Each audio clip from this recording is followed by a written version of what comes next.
Hello students, मैं आज chapter 8 में चुंबकत्व के आधार पर पदार्थों का वर्गीकरण बताऊंगा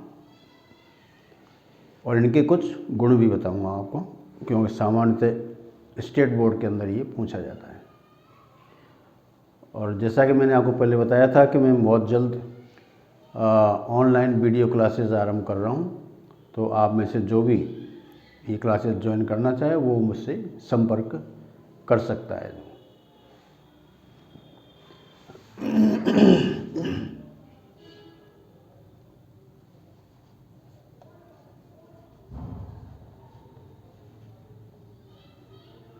चुंबकत्व के आधार पर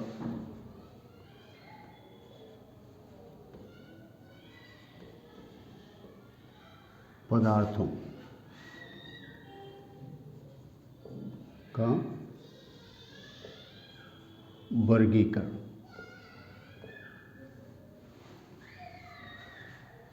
classification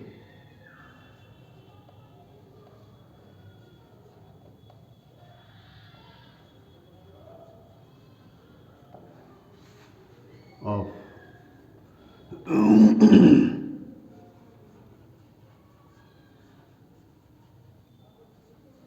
substances on the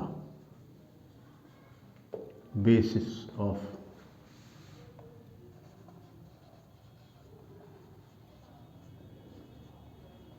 magnetism. तो चुंबकत्व के आधार पर हम पदार्थों को 3 भागों में डिवाइड करते हैं।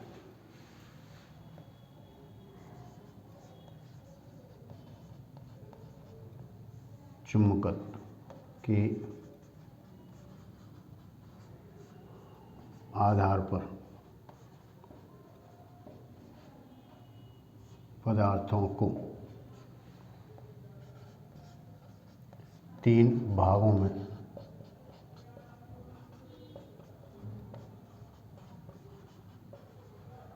विभक्त किया जा सकता है।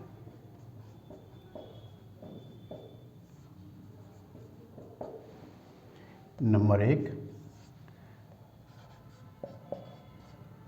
प्रतिचुंबकीय पदार्थ।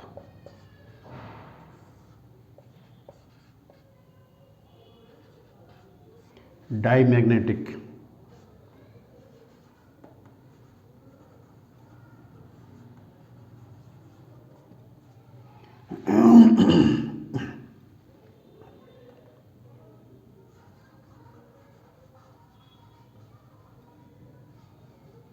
सब्सटेंसेस। दूसरा है अणु चुंबकीय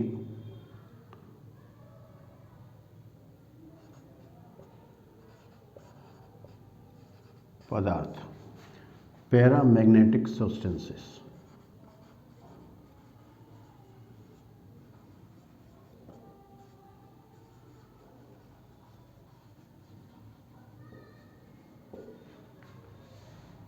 तीसरा होता है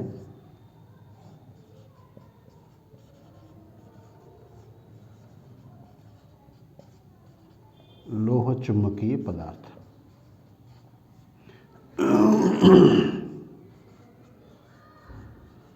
फेरो मैग्नेटिक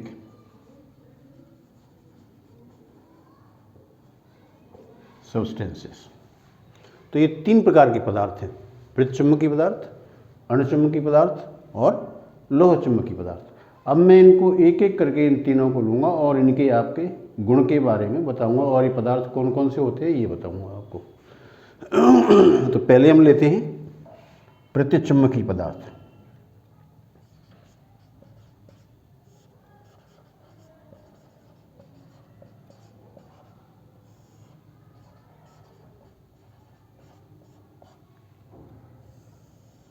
डाईमैग्नेटिक सब्सटेंसेस, वे पदार्थ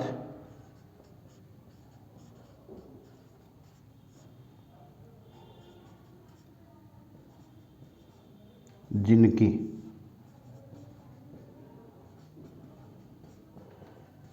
उपस्थिति के कारण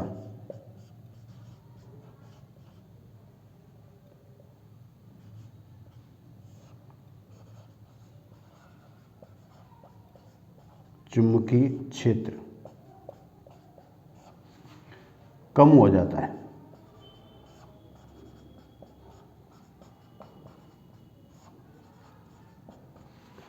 प्रतिचुंबकीय पदार्थ कहलाती है।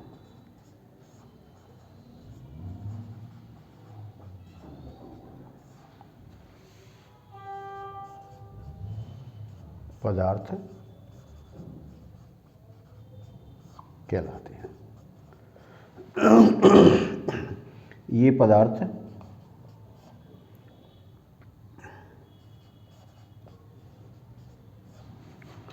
आरोपित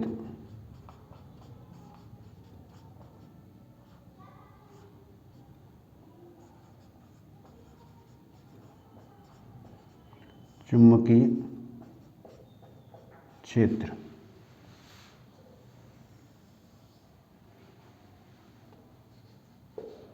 की विपरीत दिशा में चुंबकत्व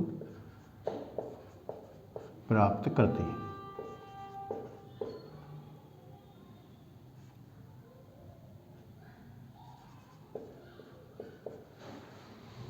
तो वे पदार्थ जिनकी उपस्थिति के कारण चुंबकीय क्षेत्र कम हो जाता है प्रतिचुंबकीय पदार्थ कहलाते हैं।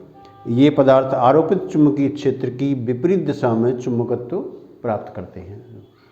यानी कि जो चुंबकीय क्षेत्र लगाया जाता है उसके जस्ट अपोजिट दिशा में ये चुंबकत्व प्राप्त करते हैं।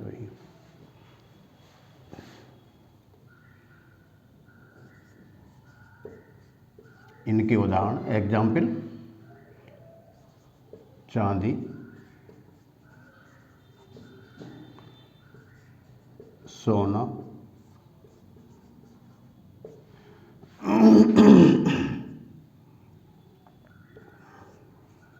हवा,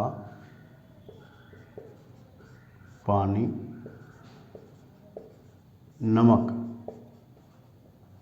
NaCl,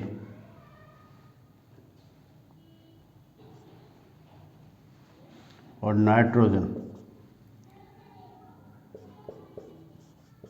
गैस आदि। तो ये ऐसे पदार्थ हैं जिनके अंदर जो पदार्थ प्रतिचुंबकीय कहलाते हैं। तो प्रतिचुंबकत्व जो होता है वो पदार्थ का मूल गुण होता है। सभी पदार्थ ओरिजिनली प्रतिचुंबकीय होते हैं और ये प्रतिचुंबकीय पदार्थ इस तरह से हैं कि इनके कारण कोई प्रभाव किसी दूसरे पर नहीं पड़ता है। जो ये जैसे आपका ये चांदी है, सोना है, हवा, पानी, तो आपने देखा होगा हम चुम्बक को आराम से एक स्थान से दूसरे स्थान तक ले जाते हैं, उसके कारण अन्य किसी अपने शरीर पर कोई इफेक्ट नहीं पड़ता है। आप उसको आराम से अपनी पॉकेट में रखिए, ले जाइएगा। और इसी प्रकार से पानी है, पानी में आप मैग्नेट डिप करते हैं तो उससे पानी पर कोई ऐसा इफेक्ट नहीं पड़ता है। जो तो क्या होता है कि ऐसे पदार्थों को ईजीली हम एक स्थान से दूसरे स्थान तक ले जाने में इसमें सफल होते हैं। और ये प्रतिचुंबकत्व जो होता है वो सभी पदार्थों का एक मौलिक गुण होता है। जो यानी ओरिजिनली सभी पदार्थ डायमैग्नेटिक होते हैं, उसके बाद फिर ये परिस्थितियों के अनुसार प्रतिचुंबकीय और अनुचुंबकीय होते हैं। अनुचुंबकीय और लोह चुंबकीय होते हैं। अब मैं आपको इसी प्रतिचुंबकीय पदार्थ के गुण बता रहा हूँ आपको।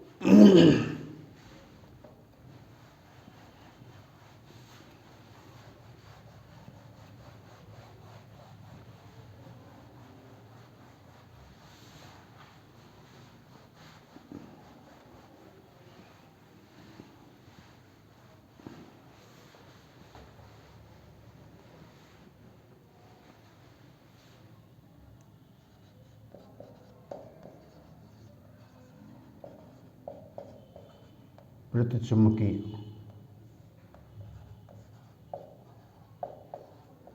पदार्थों के गुण, प्रॉपर्टीज। तो ये चुंबकीय क्षेत्र के अंदर ही इनकी प्रॉपर्टीज बताई जाएंगी, चाहे वो लो अनुचुंबकीय हो अथवा लो चुंबकीय हो।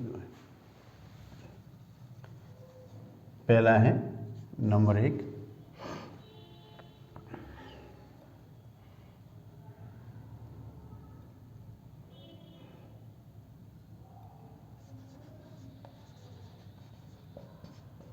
चुंबकीय क्षेत्र में ये पदार्थ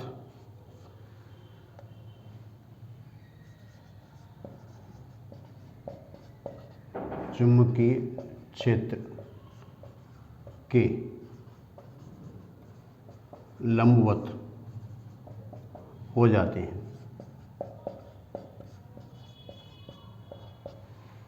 यानी जैसे आपने यहाँ पर सपोज करो कि ये एक मैग्नेटिक फील्ड है,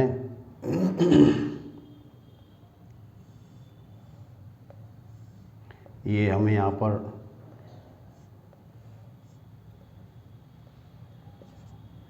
और यहाँ पर मान लेते हैं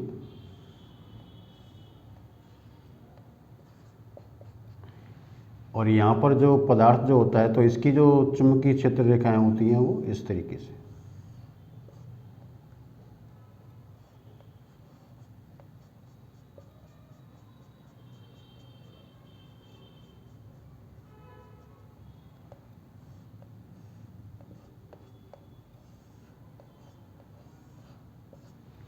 तो इस तरह से क्या होता है, ये पदार्थ जो होता है वो आरोपित चुंबकीय क्षेत्र इस तरीके से है, नॉर्थ टू साउथ।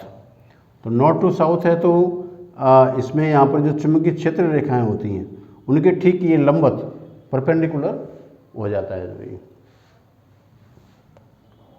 नंबर 2,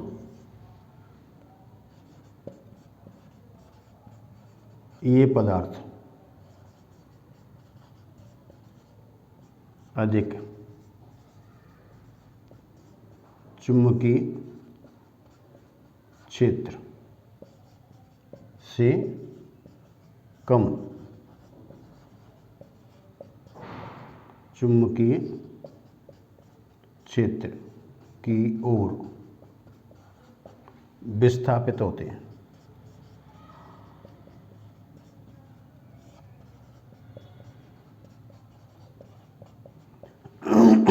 यानी कि अगर आपने मैग्नेट रख रखी है और वहाँ पर आपने ये पदार्थ रख दिए तो ये पदार्थ जो होते हैं वो चुंबक के सिरों से मध्य की तरफ विस्थापित होते हैं, क्योंकि सिरों पर चुंबकत्व तो ज़्यादा होता है चुंबक के और उसके मध्य में चुंबकत्व तो कम होता है।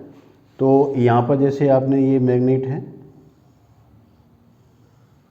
ये मैग्नेट है, ये इसका नॉर्थ और ये साउथ। मान लो आपने इस कटोरी के अंदर आपने प्रतिचुंबकीय पदार्थ इसमें भरा हुआ है, तो ये जो पदार्थ होगा तो वो इस तरीके से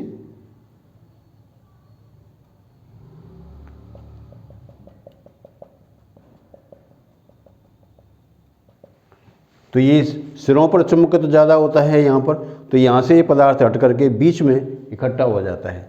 तो ये जो पदार्थ होते हैं वो हमेशा चुंबकीय क्षेत्र में कम चुंबकीय क्षेत्र से अधिक चुंबकीय क्षेत्र से कम चुंबकीय क्षेत्र की ओर विस्थापित होते हैं।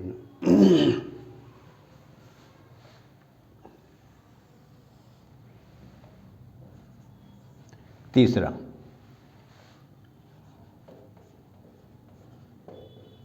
ये पदार्थ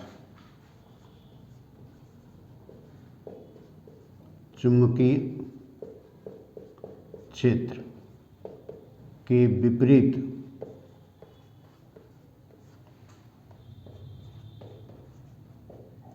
दिशा में चुंबकत्व प्राप्त करते हैं। तो जैसे आप देख रहे हैं इसके अंदर कि भाई यहाँ पर अधिक है, यहाँ पर कम है, तो ये अधिक से कम की तरफ यानी कि विपरीत उसके चुंबकीय क्षेत्र के विपरीत चुंबकत्व प्राप्त करते हैं।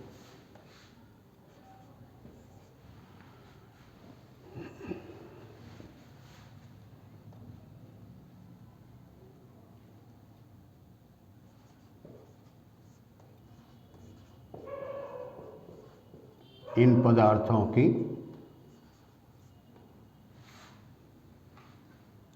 आपेक्षिक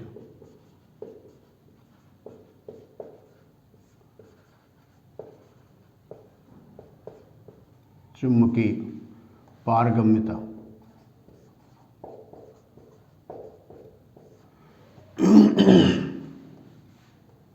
एक या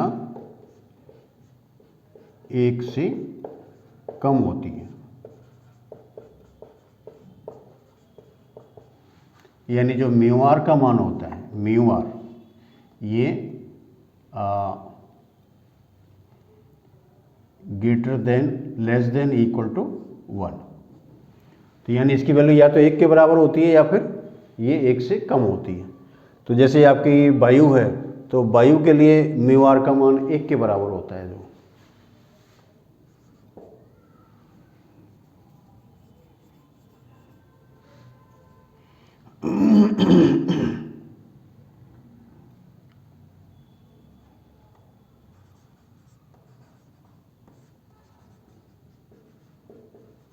मुक्त आकाश में, इसको कहते हैं फ्री स्पेस।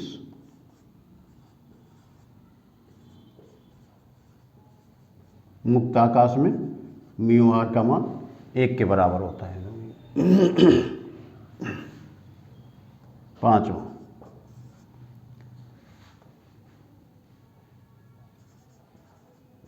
इन पदार्थों की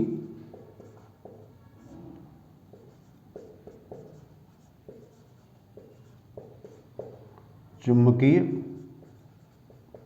प्रवृत्ति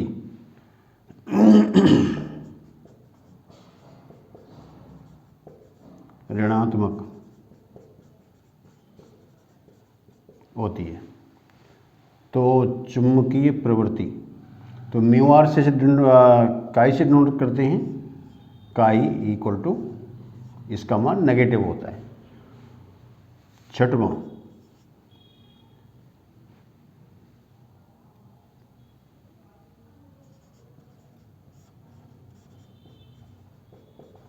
इन पदार्थों की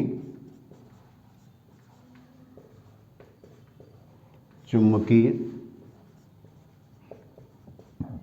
प्रवृत्ति ताप पर निर्भर नहीं करती है।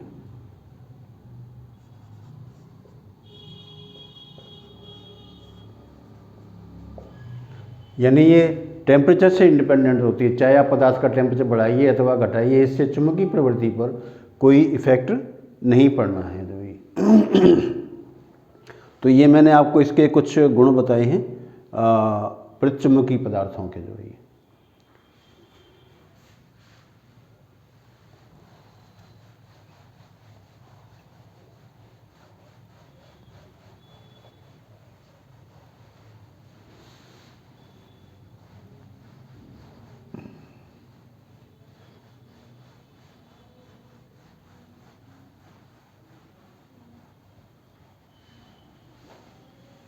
अब मैं ले रहा हूं अणुचुंबकीय पदार्थ।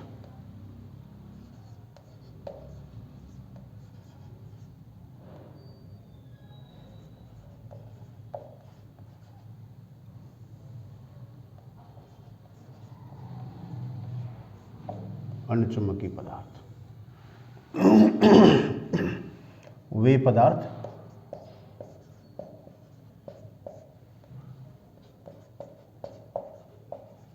जिनकी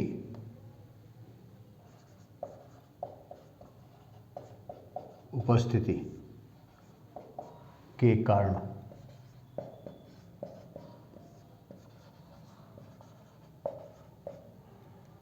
चुंबकीय क्षेत्र में अल्प वृद्धि होती है।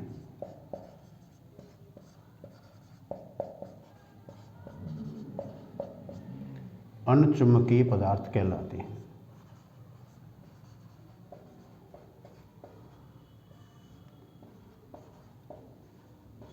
पदार्थ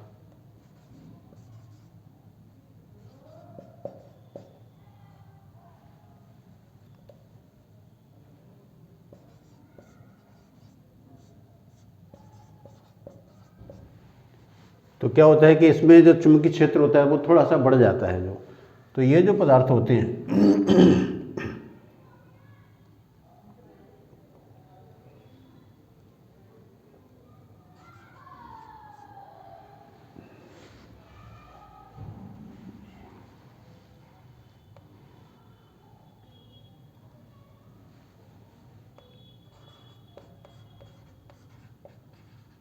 ये पदार्थ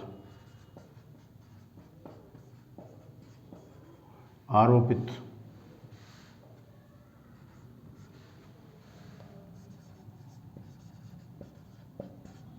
चुंबकीय क्षेत्र की दिशा में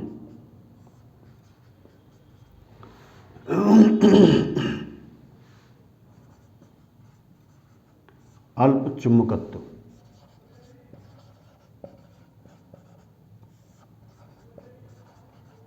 प्राप्त करते हैं। तो यानी कि ये जस्ट प्रतिचुंबकीय के विपरीत है। उसमें तो चुंबकीय क्षेत्र की विपरीत दिशा में चुंबकत्व प्राप्त करते हैं, इसमें चुंबकीय क्षेत्र की दिशा में ही चुंबकत्व प्राप्त करते हैं।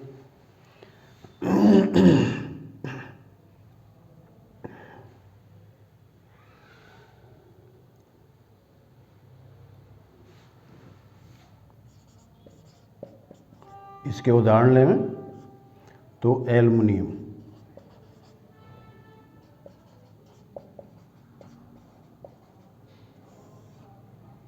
Al, सोडियम,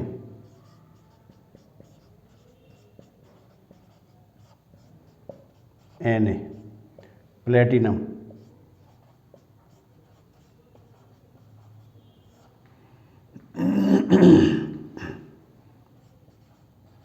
Pt और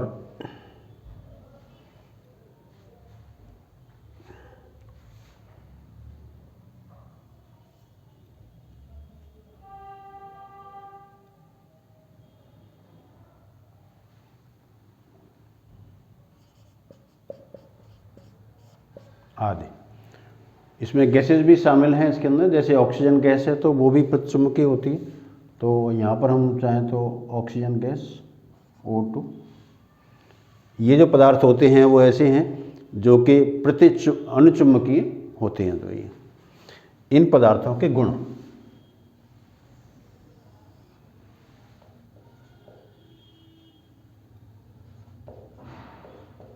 प्रॉपर्टीज। नंबर 1,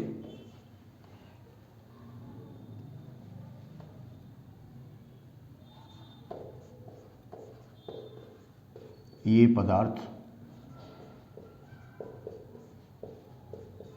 आरोपित चुंबकीय क्षेत्र के समांतर हो जाती है।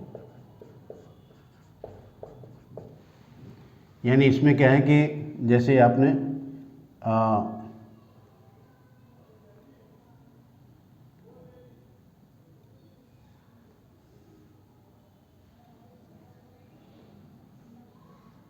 ये पदार्थ है मान लो अनुचुंबकीय, तो यहाँ पर क्या होता है कि जो चुंबकीय क्षेत्र रेखाएं हैं ना वो इस तरीके से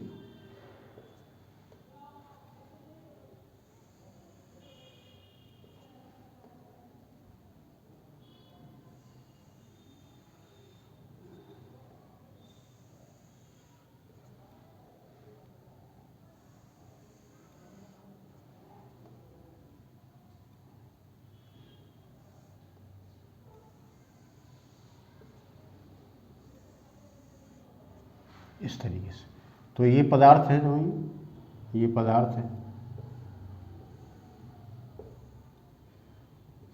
ये पदार्थ है।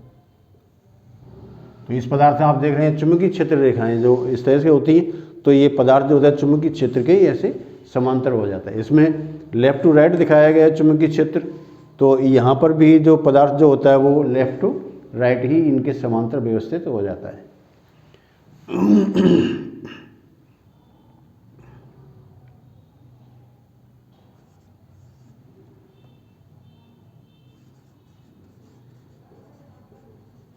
असमान चुंबकीय क्षेत्र में ये पदार्थ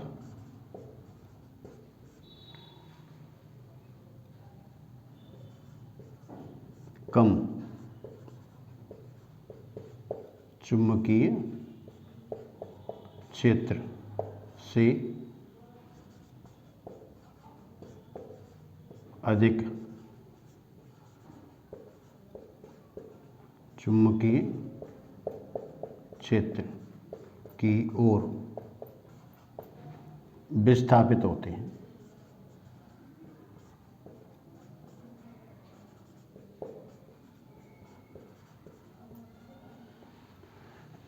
तो क्या, जैसे आपने ये मैग्नेट ले ली, ये इसका N और ये S। अब मान लिया कि आपने एक कटोरी ले ली यहाँ पर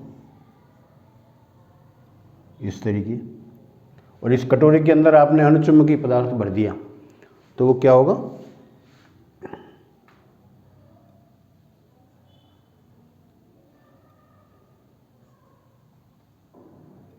इस तरीके से।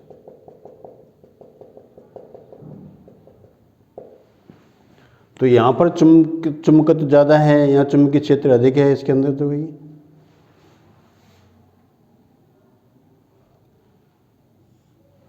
यहाँ चुंबकीय क्षेत्र अधिक है और यहाँ चुंबकीय क्षेत्र कम है, तो पदार्थ क्या है, यहाँ से हट करके और ये सिरों की तरफ विस्थापित होने लगते हैं। वही तो, क्योंकि अल्प चुंबकत्व प्राप्त करते हैं इसलिए इनका अल्प विस्थापन ही होता है। थोड़ा सा पदार्थ बीच में से यानी कम चुंबकीय क्षेत्र से हट करके अधिक चुंबकीय क्षेत्र की ओर चला जाता है।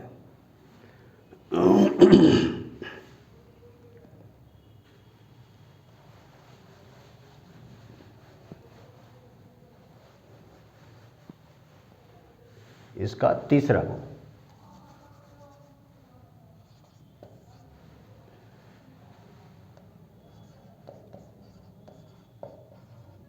ये पदार्थ आरोपित चुंबकीय क्षेत्र की दिशा में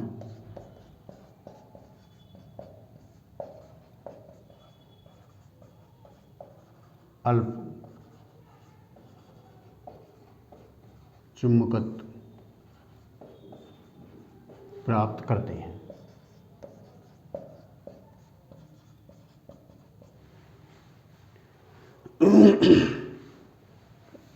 चौथा,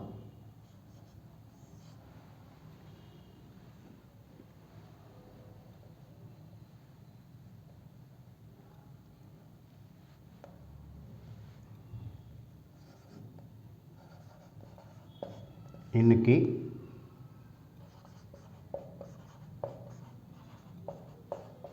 आपेक्षिक चुंबकीय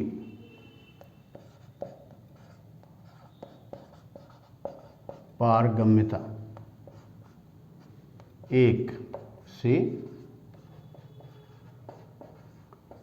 अधिक होती है। यानी कि जो म्यू आर है ये ग्रेटर देन 1 होता है। 5 भी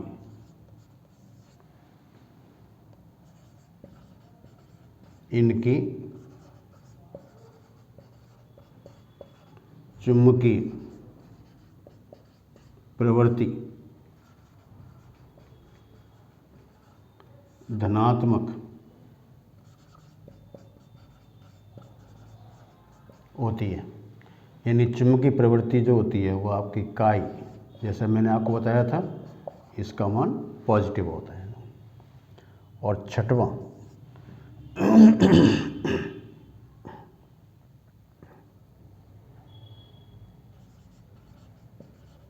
इनकी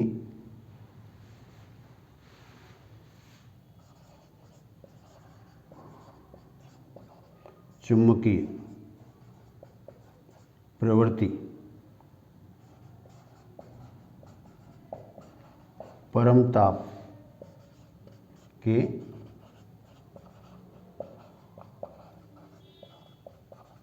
व्युत्क्रमानुपाती होती है, यानी कि इनकी चुंबकीय प्रवृत्ति होती है वो ताप पर डिपेंड करती है। तो काई प्रोपोर्शनल टू 1/T, इसे क्यूरी का नियम कहते हैं।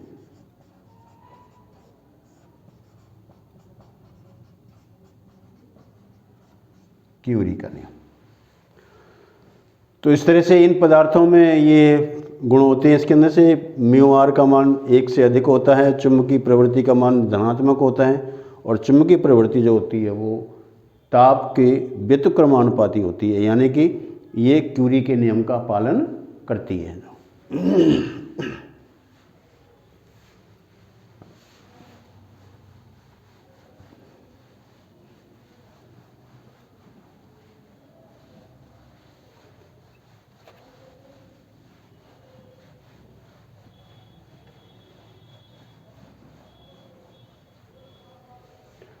तो ये मैंने आपको बताया अणुचुंबकीय पदार्थ। अब लेते हैं लोह चुंबकीय पदार्थ।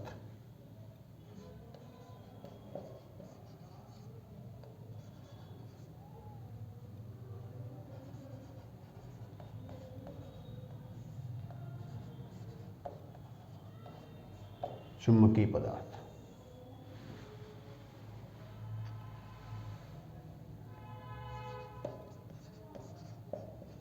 वे पदार्थ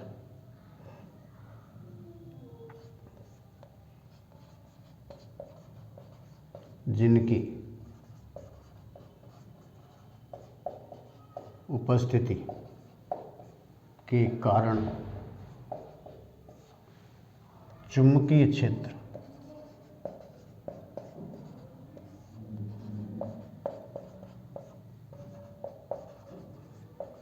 बहुत अधिक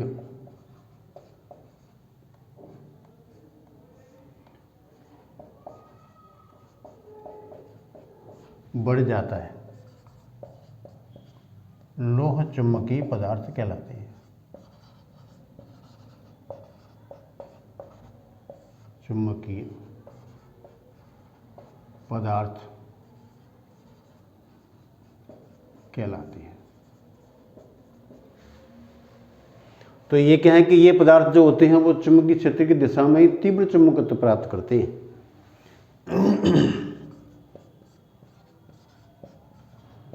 ये पदार्थ आरोपित चुंबकीय क्षेत्र की दिशा में तीव्र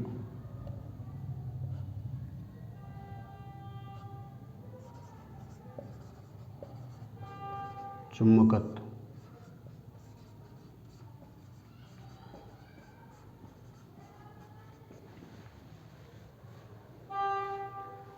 इनके उदाहरण देखें तो आयरन यानी लोहा, निकिल,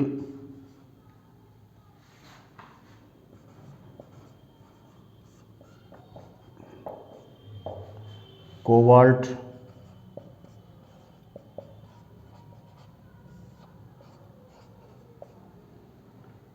आदि। तो ये पदार्थ ऐसे होते हैं जिनमें चुंबकत्व, जिनकी उपस्थिति के कारण चुंबकीय क्षेत्र का मान बहुत ज़्यादा बढ़ जाता है। जो ये इन पदार्थों के गुण।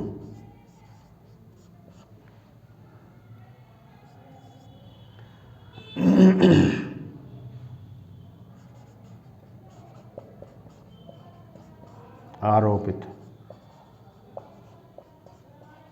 चुंबकीय क्षेत्र में ये पदार्थ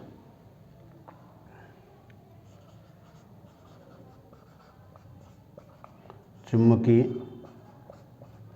क्षेत्र के समांतर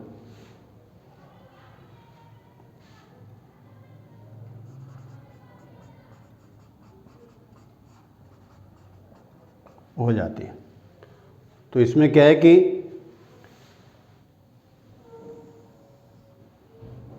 जैसे ये आपका पदार्थ है, ये लोह चुंबकीय पदार्थ, और यहाँ पर जो चुंबकीय क्षेत्र रेखाएं होती हैं तो वो क्या होती हैं कि इसकी एक तरफ तीव्रता से आकर्षित होती हैं दोनों, इस तरीके से।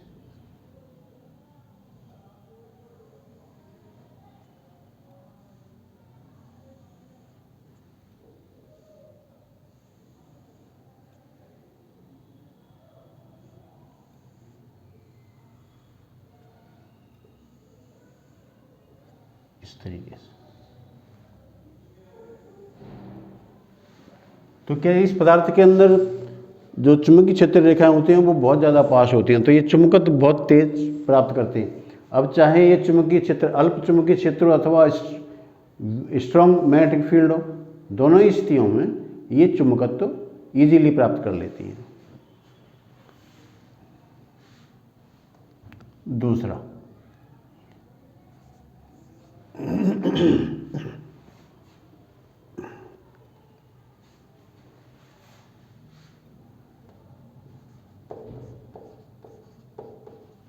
ये पदार्थ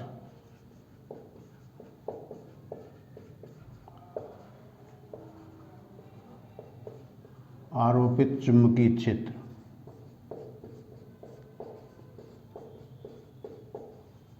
की दिशा में तीव्र चुंबकत्व प्राप्त करते हैं।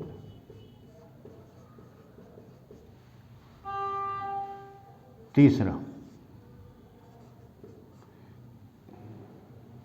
ये पदार्थ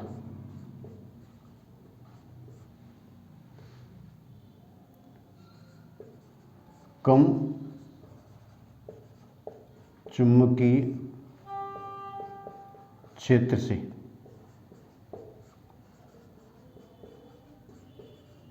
अधिक चुंबकीय क्षेत्र की ओर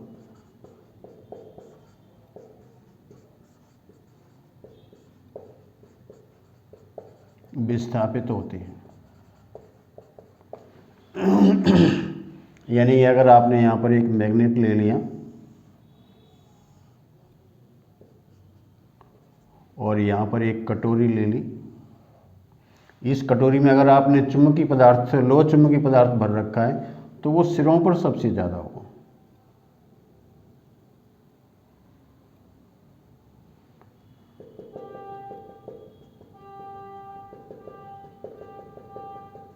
इस तरीके से।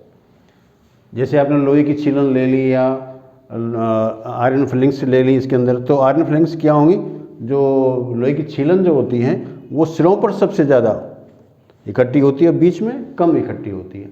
तो अगर आप चुम्बक को भी आप लोहे के बुरादे के अंदर डाल दें तो आप देखेंगे कि उसके सिरों पर लोहा ज़्यादा चिपकता है और बीच में लोहा कम होता है उसके अंदर। चौथी,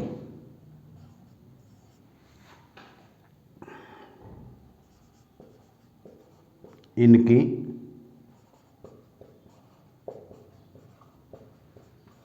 आपेक्षिक चुंबकीय पारगम्यता 1 से बहुत अधिक होती है।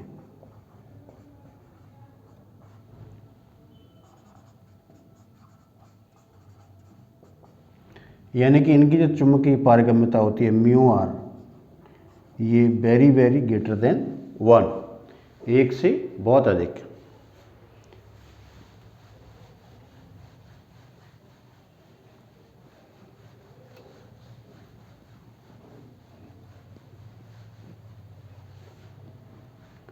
पांचवा,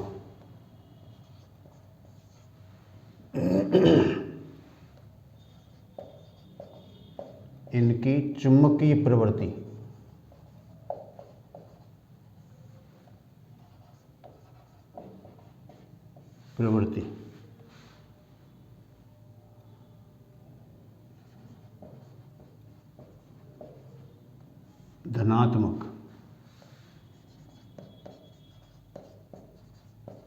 होती है। तो चुंबकीय प्रवृत्ति काई इक्वल टू पॉजिटिव। ये चुंबकीय प्रवृत्ति का सिंबल है, तो मैंने यहाँ पर सीधा ही इसको सिंबल के रूप में लिखा है यहाँ पर। जो छठवां,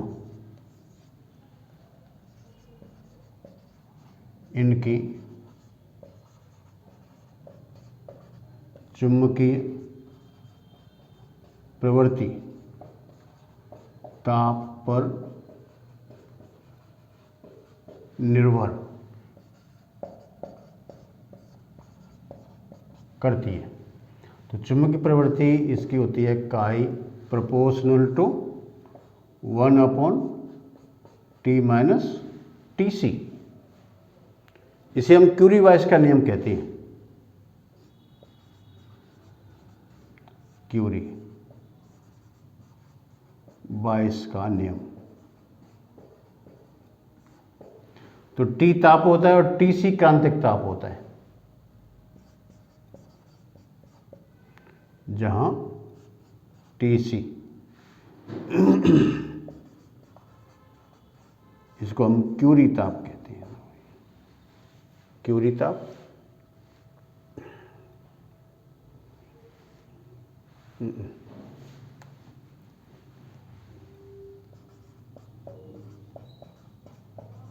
क्रांतिक ताप होता है, यानी ये वो ताप होता है जिस पर पदार्थ अणुचुंबकीय पदार्थ, जो लोह चुंबकीय पदार्थ है वो अणुचुंबकीय पदार्थ में बदल जाता है। और T यहाँ पर सामान्यतः पदार्थ का ताप होता है जो इसमें। तो ये जो नियम होता है, इस नियम को हम क्यूरी-वाइस का नियम कहते हैं। तो इस तरीके से मैंने आपको प्रतिचुंबकीय, लोह चुंबकीय और अणुचुंबकीय पदार्थ बताए। तो स्टेट बोर्ड के अंदर ये क्वेश्चन पूछा जाता है कि अणुचुंबकीय प्रतिचुंबकीय पदार्थ किसे कहते हैं, अणुचुंबकीय पदार्थ किसे कहते हैं, लोह चुंबकीय पदार्थ किसे कहते हैं, और इनके 2 या 3 गुण बताओ इनके जो है। तो या तो प्रत्येक पदार्थ का एक एक 2-2 गुण पूछ लेते हैं, या फिर मान लो कि एक ही पदार्थ के उन्होंने 4 गुण पूछ लिए, वो साथ में उसके एग्जाम्पल भी पूछ लिए। तो आप इस तरीके से इसमें बता सकते हैं। मैंने जितने भी इसमें प्रॉपर्टीज बताई हैं वो एक सिस्टमेटिक क्रम से हैं सभी, जो आप एक को लर्न करेंगे, दूसरी प्रॉपर्टी जिसमें अपने आप आपके याद हो जाएंगे। तो ये है आपका चुंबकत्व के आधार पर पदार्थों का वर्गीकरण। इसके अगले जो वीडियो होगा उसमें मैं आपको बताऊंगा कि प्रतिचुंबकत्व की, अणुचुंबकत्व की और लोह चुंबकत्व की व्याख्या कैसे करें, यानी कैसे समझाएं कि इन पदार्थों में यही गुण क्यों होता है इसके अंदर। Thank you.